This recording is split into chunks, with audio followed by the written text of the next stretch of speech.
Welcome back to DVC Weekly. This is episode 201.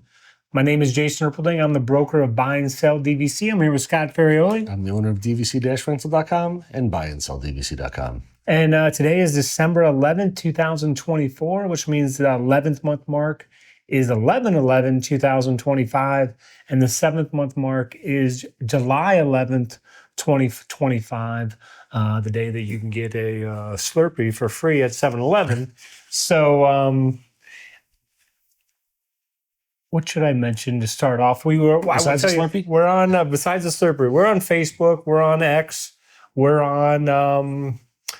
technically on TikTok,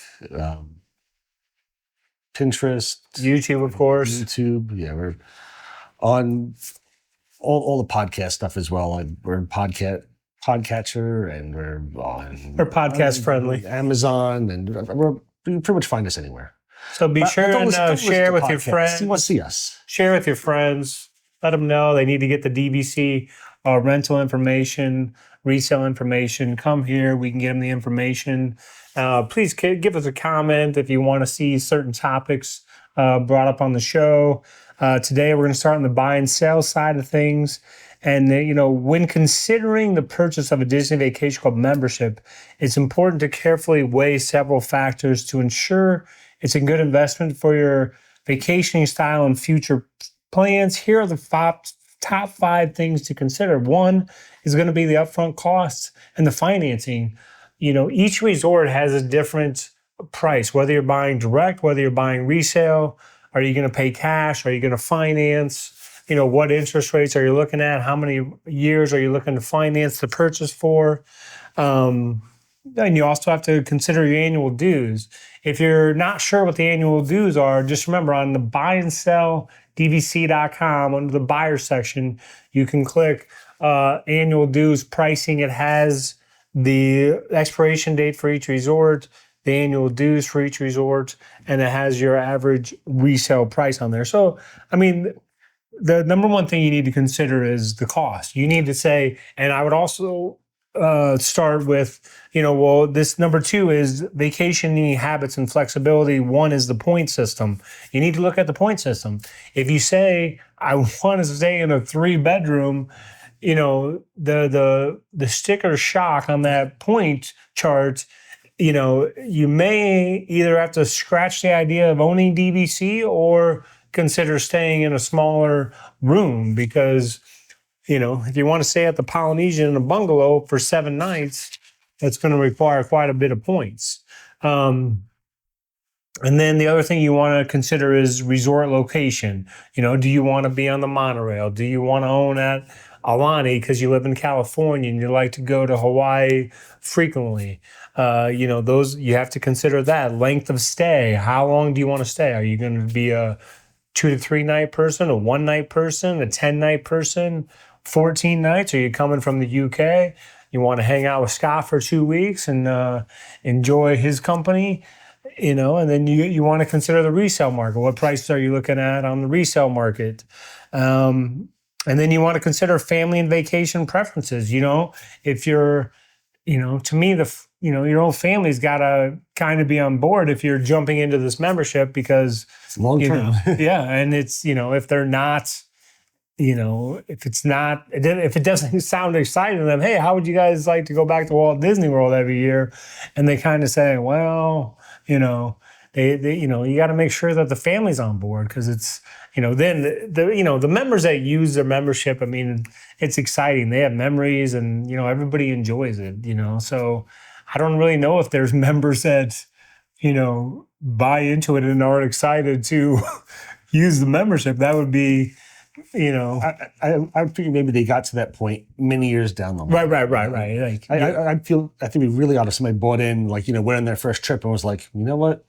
I don't think Disney's for us. You got to do a little research there, but after many years and sometimes things in your life change, then you're not going to stay, shying away from Disney. But up front, you should be happy every year right away. It's exciting, and one of my favorite things is it always felt like home. It was comfortable. I was never worried about stuff. I knew I was going to be going to Disney. We were going to have fun. Everything was going to be clean. I know where stuff is. Again, it was just like it was a comfort, instead of just going somewhere new, which is a great thing too. One of the favorite things about my Disney trip is just I knew I was going to have a great vacation every time, and it was a level of comfort with that vacation as well.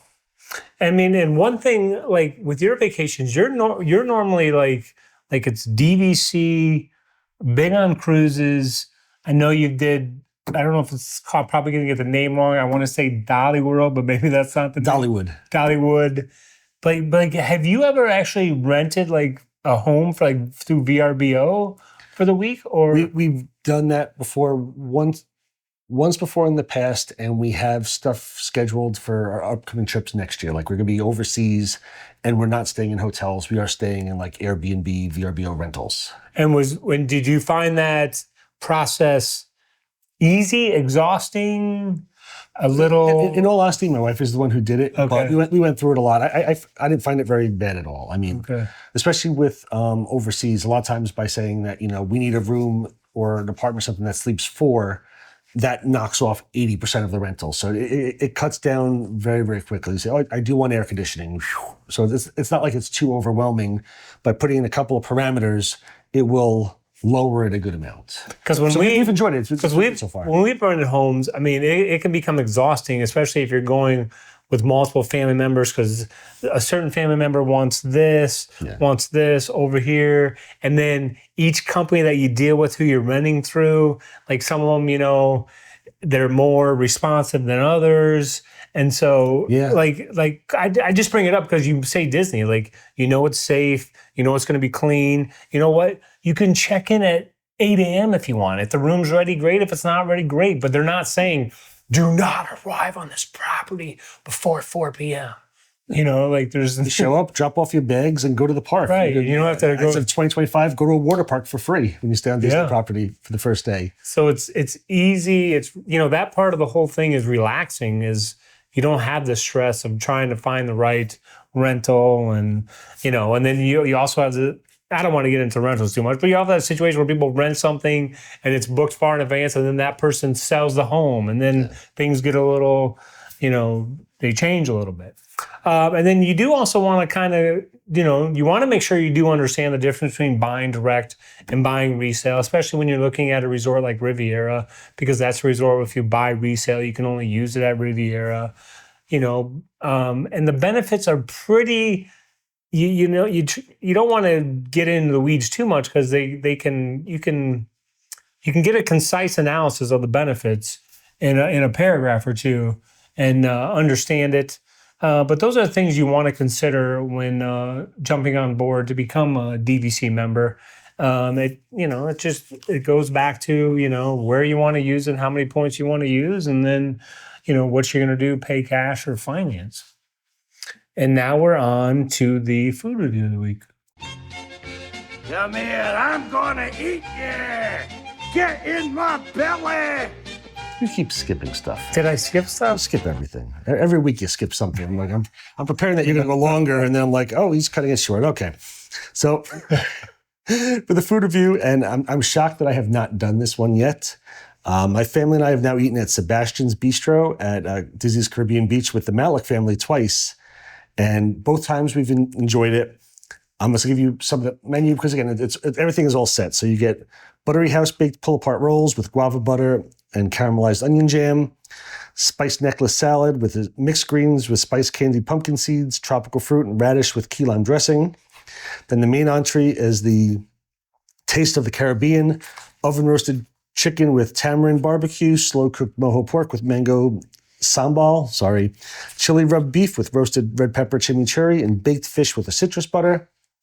On the sides, you get Taste of Caribbean served with cilantro rice and beans, roasted seasoned vegetables, and candied plantains. And then for dessert, they have the coconut pineapple bread pudding with caramel sauce and vanilla ice cream. Total for this is $39 per adult, $21 per child. Food is all you can eat family style, so they bring out all these different trays and stuff to your table. My favorite by far here is the chili rub beef with the red pepper chimichurri. It sounds spicy, but it's not spicy at all. Cilantro beans and rice is also very, very good. My son absolutely loves the chicken with the tamarind barbecue and the coconut pineapple bread pudding. The caramel sauce and ice cream is fantastic at the end as well. For those prices of $39 and $21, It's a really, really good deal on Disney property. I've enjoyed both meals when we've gone. The first time we went here, the service was very slow with the refills. I think that was a server issue. The second time we went, everything came out super quick, and it was actually the server's first day ever working when we were there. Overall, I give this an 8.3. I would definitely eat here again. If you know you're going to want something up front, like right now, I really enjoyed the steak. We'll say, when you're placing the order, just sit there and say, can we also get 2 orders of the steak? So that way you'll get it all up front. You don't have to wait for anything. But really enjoyed this so far. And for Disney property, $39 per adult, $21 for a kid, all you can eat, including dessert and drinks. Absolutely fantastic deal. Yeah, looks good here. That's good. That seems like it's a. Well, I'm like. Well, now I'm like, oh, this is like it's a Caribbean beach. It's kind of competing, not in the same area as that the new place at the boardwalk. Oh, yeah. I mean, you would pick this right over absolutely every time for. I mean, for all you can eat food. We don't want to go into bashing that place again.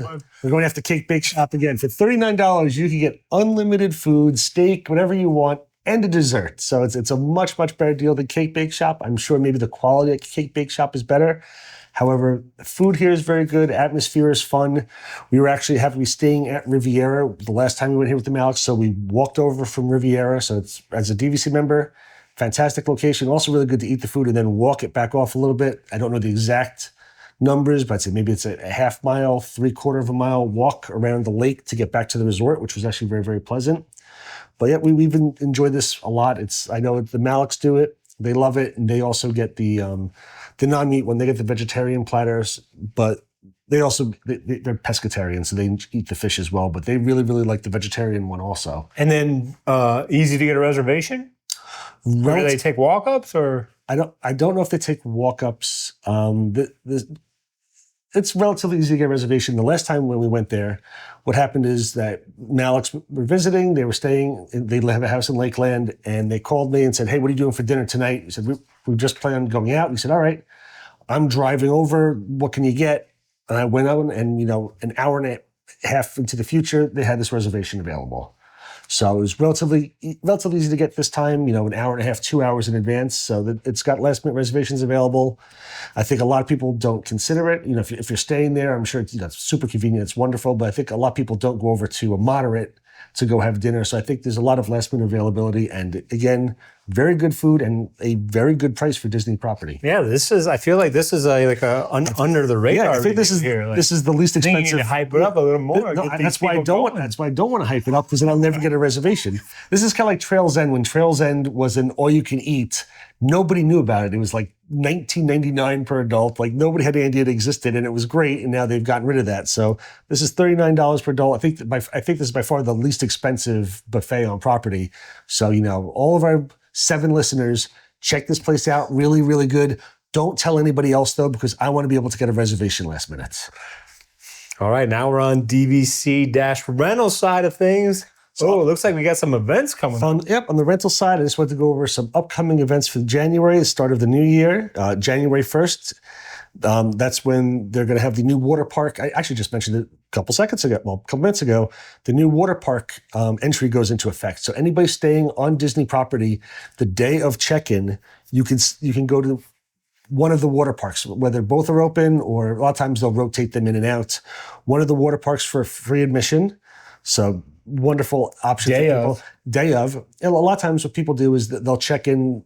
A lot of times you're traveling and check-in day is not a big park day. You're tired, but now you don't have to even buy tickets for that day. Sit there, if you're staying for 6 nights and you want to buy, a 5-day ticket or whatever, you can do that. And then the first day, check in, you get at 2:00 in the afternoon. You don't want to waste the day at the parks. You get free water park access for that day. So fantastic deal from Disney. On January 6th, just a heads up, the Big Thunder Mountain Railroad is going to be closing for a while. It's not supposed to open as of right now until sometime in 2026. Wow. Due to the expansion behind Big Thunder Mountain, it's going to be closed for a good amount of time. January 8th to 12th, you've got the first Run Disney event of the year for Marathon Weekend, taking place, from the 8th to the 12th. 13th, Dinoland officially is going to be closing up shop.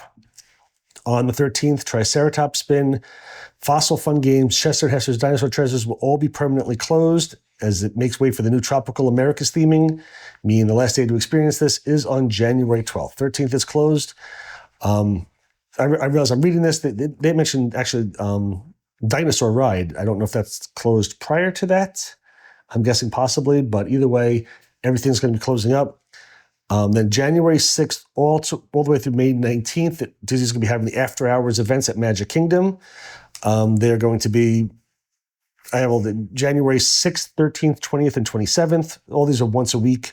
February 3rd, 10th, 17th, and 24th. March 3rd, 17th, 24th, and 31st.